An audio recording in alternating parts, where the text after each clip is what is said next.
So say hello to the M60 Patton. This is the last one that's going to be named after Patton. He got a lot of them though. Wow, that's a good run. He did. He deserved it. He was in a sense our first tanker. So he actually is very important for tanks, and he's also very influential for the use of tanks. The M60 is kind of designed to be the better tank of the Soviet versus American tank designs.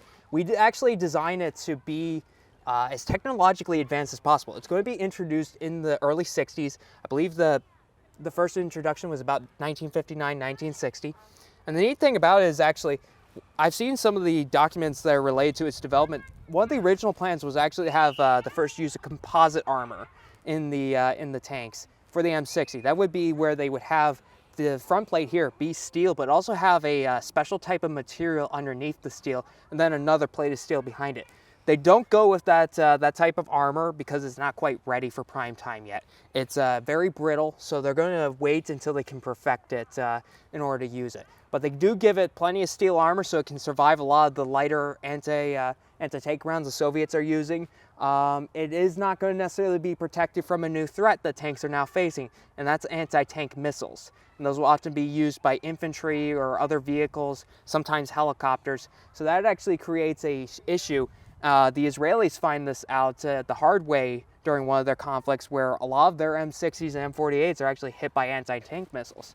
And so a lot of people ask nowadays, with what's happening in Ukraine with the Russian tanks, is the tank dead as a concept? Is it useless? Is it obsolete? Well, the answer is no. They were actually asking this question back in the 70s because, again, those missiles were doing a number on just the armor of the M60s and M48s that we're supplying to Israel and Germany. But the answer is that the simple solution is combined arms. It's going to be actually where you're having infantry work with the tanks to provide protection from those anti-tank missiles. Another thing that we really implement is actually providing air cover. A lot of American divisions actually have a brigade that's devoted solely to aviation, and that's helicopters, attack helicopters and transport helicopters. So that's going to make it with those attack helicopters, such as the Apache, that they can provide protection for the tanks, because the Apaches, they'll have infrared sensors and cameras, and they'll be able to see the anti-tank crews or the vehicles that our tanks are going to be engaging. And that's going to make it so that we have more info, we know what we're going up against, and we're going to make it so that ways those missiles are not fired at our guys. Because the Apache, one of the concepts was actually that it would fire upon anti-tank teams using those anti-tank missiles. And actually a quick fact is the anti-tank missiles that the Israelis were coming up against, they were made by the Soviet Union, and they were literally just a wire-guided missile, as it would fly a small wire that was basically to control it from a joystick, basically, would come out the back. That missile system is actually still used nowadays by China. So we're actually, in a sense, going to be having the same solution that we came up with in the 80s. If, we ever were in a war with someone using that type of missile, we would actually be using the same solution, where we're going to have the helicopters provide some information and provide a little cover for the tanks. And meanwhile, you have infantry, guys on foot, soldiers with rifles. They oftentimes are going to have better visibility than the tankers, so they'll actually also be able to see threats before the tankers see them, and they'll point it out, and the tank will deal with the threat typically.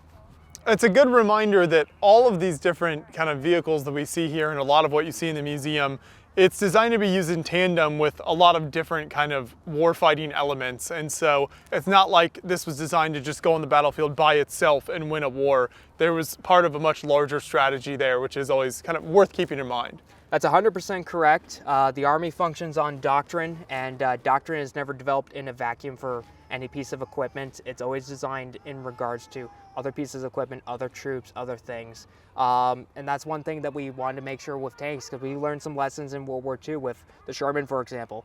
When we're using it in cities, for example, we're actually having the infantry walk in front of the Sherman. That sounds counterintuitive, but if there's enemy infantry hiding in the buildings and they have an anti-tank weapon, you don't want the tank to go first, because they'll knock out the tank and then close off the road. So that's actually a similar practice to what we used during the Battle of Fallujah in 2004. American Marines, American soldiers, they actually walked in front of the tanks in order to provide better visibility and be, unfortunately, the ones who would get the first contact, but they're making sure that the tank, which can provide protection for the entire platoon or the entire company, it's going to be safe, because quite honestly, tankers and infantrymen, they always have a relationship that they take care of each other. It's symbiotic. It's going to make it so that both of them are able to get home at the end of the day. And the M60 is a perfect example of that, where actually the 1st Division uses M60s in Germany in the 1980s. We're supplied with the most advanced M60s at the time. The M60 actually has some upgrades to it when the Abrams comes around. That actually makes it slightly more advanced than the Abrams in some regards. Perfect example is it actually has a computer that takes the temperature of the gun barrel and actually measures it and tells how much is the barrel warping from firing. And then it's going to then put in those calculations so that you can be as accurate as possible. They then introduce that program into the Abrams, so that way the Abrams can have that same technology.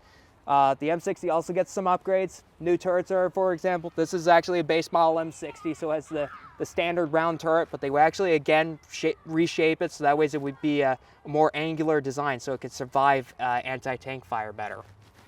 So the M60 is honestly, it's a very good tank, and actually it's still in use by a lot of countries nowadays, such as Turkey and Taiwan.